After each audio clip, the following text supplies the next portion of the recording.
वेदों का ज्ञान हजारों वर्षों तक बिना किसी लिखित दस्तावेजों के सुरक्षित रहा।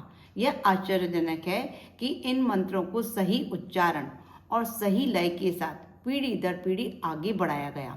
हर वेद का स्वरूप और शक्ति अलग अलग है।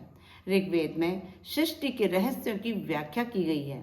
हमें सृष्टि के रहस्यों को समझ उससे शक्ति ग्रहण करनी चाहिए और सृष्टि को अपना आराध्य, अपना दोस्त बनाकर उसका सम्मान कर सहयोग भी लेना चाहिए।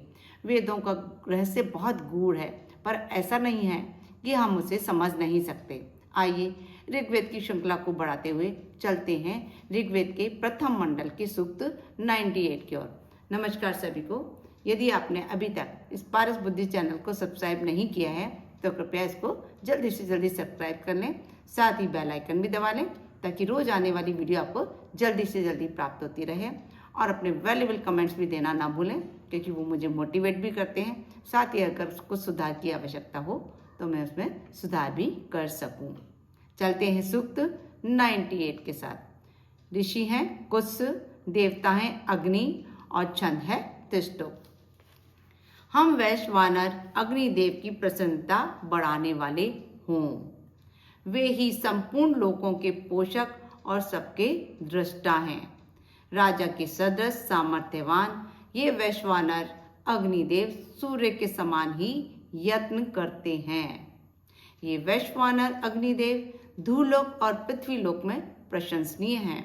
ये संपूर्ण औषधियों में व्याप्त होकर प्रशंसा के पात्र हैं। बलों के कारण प्रशंसनीय ये अग्निदेव दिन और रात्रि में हिंसक प्राणियों से हमारी रक्षा करें।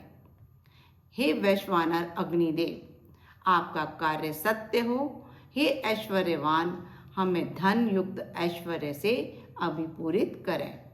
हमारे इस निवेदन का मित्र वरुण, अदिति, सिंधु, पृथ्वी और धौ आदि देव अनुमोदन करें। ये हुआ सूक्त 98। अब हम चलते हैं सूक्त 99 की ओर। इसके ऋषि हैं कश्यप, देवता हैं अग्नि और छंद है तुष्ट। कश्यप ऋषि के बारे में इसमें बताया गया है। हिंदू धर्म के अनुसार प्रारंभिक काल में ब्रह्मा जी ने समुद्र और धरती पर हर प्रकार के जीवों की उत्पत्ति की। इस काल में उन्होंने अपने कई मानस पुत्रों को भी जन्म दिया, जिनमें से एक मरीचि थे। कश्यप ऋषि मरीचि के विद्वान पुत्र थे। इनकी माता कला कर्दम ऋषि की बेटी व भगवान कपिल देव की बहन थी। अपने श्रेष्ठ गुणों, प्रताप और तप के बल पर उनकी गिनती श्रेष्ठतम महान विभूतियों में होती थी। मान्यता है कि सृष्टि की रचना में कई ऋषि मुनियों ने अपना योगदान दिया।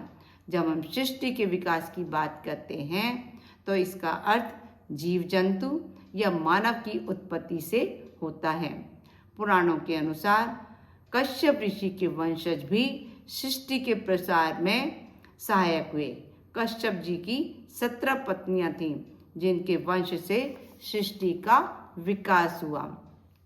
इसलिए महर्षि कश्यप सृष्टि के सृजक या सृष्टि के सृजनकर्ता कहलाए। कश्यप एक प्रचलित गोत्र का भी नाम है। यह एक बहुत व्यापक गोत्र है। कहते हैं कि जिस मनुष्य का गोत्र नहीं मिलता उसका गोत्र कश्यप मान लिया जाता है, क्योंकि एक परंपरा के अनुसार सभी जीवधारियों की उत्पत्ति कश्यप से हुई है। भगवान परशुराम ऋषि कश्यप के शिष्य थे। एक कथा के अनुसार एक बार परशुराम ने पूरी धरती पर विजय प्राप्त कर समस्त क्षत्रियों का नाश कर दिया था, तो उन्होंने अश्वमेध यज्ञ किया, जिसके बाद उन्होंने पूरी धरती को अपने गुरु कश्यप ऋषि को दान कर दिया और परशुराम ने प्रत्येक रात पृथ्वी पर न रहने का संकल्प किया। वे रोजाना रात्रि में मन के समान तेज गमन शक्ति से महेंद्र पर्वत पर चले जाते थे। तो ये कश्यप ऋषि के बारे में बताया गया है। हम सर्वज्ञ अग्निदेव के लिए सोम सवन करें। वे अग्निदेव हमारे शत्रुओं के सभी धनों को भस्मीभूत करें। नाव द्वारा नदी से पार कराने के समान वे अग्निदेव हमें संपूर्ण दुखों से पार लगाएं और पापों से रक्षित करें। अग्निदेव से प्रार्थना की गई है कि हमें सारे दुखों से दूर करें और हमारे पापों से हमारी रक्षा करें। ये हुआ सूक्त 99। अब नेक्स्ट वीडियो में हम मिलते हैं सूक्त 100 के साथ में। नमस्कार सभी को, खुश रहो, स्वस्थ रहो, मस्त रहो।